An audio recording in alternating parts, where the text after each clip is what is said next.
Every so often a game comes along that doesn't say a word and somehow still says everything it needs to. Cocoon is one of those games. You don't really play Cocoon as much as you sink into it. It's patient and confident enough to let you figure things out on your own. There are moments where you'll feel completely lost, unsure of what you're doing, but the game always manages to pull you forward with nothing more than the movements of your joystick. You play as a small cicada-like creature wandering through a set of alien worlds that doesn't make sense at first glance, but constantly pulls you in with intrigue the further you go. It's from Jeppe Carlsen, one of the designers behind Limbo and Inside, and you can feel that lineage immediately, from the minimal controls to how every new puzzle quietly builds on what you already know. But Cocoon takes that design philosophy and does something completely new. It's a puzzle game about carrying entire worlds inside worlds, figuring out how they all connect, and how each one reshapes the next. It sounds abstract, but it's surprisingly intuitive once you start playing, and honestly, it's pretty genius. Pretty early on, Cocoon hands you the keys to its entire design, then proceeds to turn it entirely on its head as you discover you were trapped inside of a pocket world all along. Before long, you realize each one contains a full world of its own. Step inside one, and you're exploring the space you were just holding seconds ago. Each world feels distinct enough to keep things fresh. One might be bright and organic, another one metallic and cold. But they all share the same surreal, handcrafted feel that ties everything together. That concept, worlds nestled inside other worlds, is what drives the whole experience. As you traverse these vibrant worlds, doing puzzles around figuring out how these layers interact, placing orbs on pads to power bridges, swapping them to open paths, or carrying one world into another to bend the rules of both. Later, challenges stack these interactions so you're solving puzzles through worlds instead of within them. Cocoon teaches all of this entirely through the play alone.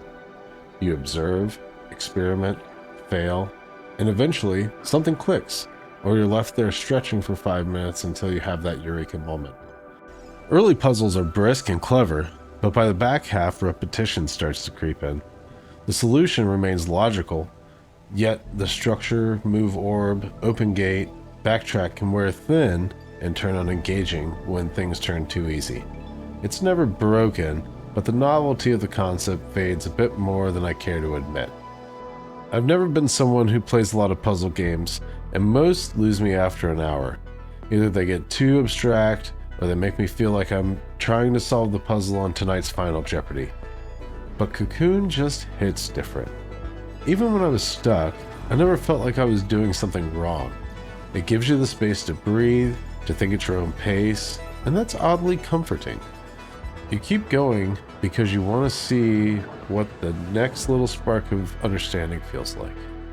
Every puzzle feels like a quiet back and forth between you and the game. Trial and error, cause and effect, until it just clicks, hooking you into a constant flow state. The little rush of, oh, that's how it works, is better than most, because it's calling yourself a dumbass after the solution was right there in front of you. That patience is also what hurts the pacing sometimes, because there's no dialogue, hard objectives, or really any clean-cut story for that matter. The middle stretch can drag if a puzzle doesn't land the right way. Moments of brilliance get separated by long walks between puzzle rooms and boss encounters, often enough to break that rhythm for some players.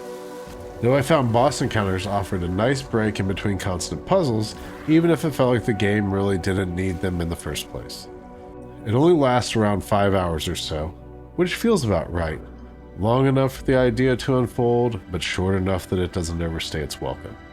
Once you've finished, though, you can jump back into any part of the game you want. Each area tracks your completion percentage, making it super convenient for trophy hunters and collectible junkies to mop up what they missed, or just revisit a favorite puzzle that broke your brain the first time. It's the kind of small detail that doesn't get talked about enough, one that makes Cocoon feel genuinely approachable for both casual players and completionists alike. For the most part, Cocoon's difficulty feels pretty balanced. but I could see it being a bit too easy for most if they're looking for something you need to deeply think about. But I can recount there was one puzzle that stumped me. It was the final glyph puzzle. After 15 minutes of being completely off the mark with my pro ADHD brain puzzling skills put to the match, well, I finally gave in and looked up a guide.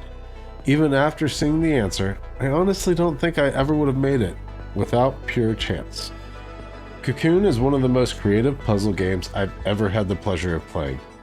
Built around a concept so strong and unique, it carries the whole experience, literally. But as smart as it is, the novelty does fade. Once you see how worlds layer together, the game struggles to keep surprising you mechanically, and the slower pacing makes those dips more noticeable for most players. Regardless, this is still an easy recommendation for me. The repetition and occasional pacing dips keep it from being a masterpiece, sure, but the core idea is so strong that it carries the whole experience on its back. Those moments where everything folds perfectly together just to hit different, the game never pats you on the back, it just gives you a quiet, yeah, you got it, champ. That's the design I wish more games had the confidence to try. So here at Critical Reset, I'm giving Cocoon a 4 out of 5.